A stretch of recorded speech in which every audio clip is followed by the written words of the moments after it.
नमस्कार दोस्तों, स्वागत है आप सभी का सपना होम स्कूलिंग चैनल में। दोस्तों, आज हम इयत्ता 9वीं विषय हिंदी दूसरी इकाई पहली कविता कह कविराय, इस कविता का आज हम स्वाध्याय देखने वाले हैं। तो चलो हमारे स्वाध्याय को शुरू करते हैं। पाठ के आंगन में पहला, सूचना के अनुसार कृतियां पूर्ण कीजिए। कौवा और कोकिल में समानता तथा अंतर। कौन सी समानता है, कौन सा अंतर है और कवि की दृष्टि से। तो चलो देखते हैं। कौवा और कोकिल की समानता है, तो इसका उत्तर है समानता है काला रंग, अंतर है कौवे का कर्कश स्वर और कोकिल की मधुर स्वर। और कवि की दृष्टि से कौवा अपवित्र और कोकिल सुहावनी है।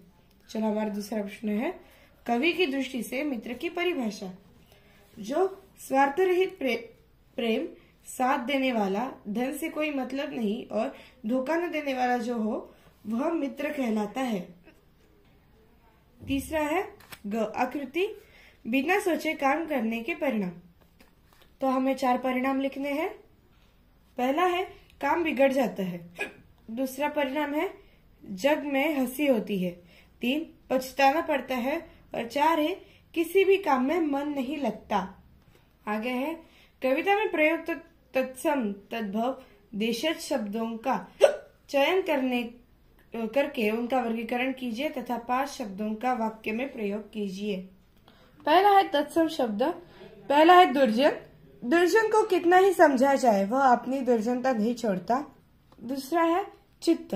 किसी भी कार्य में सफलता के लिए चित्त की एकाग्रता आवश्यकता है। आगे है तद्भव शब्द।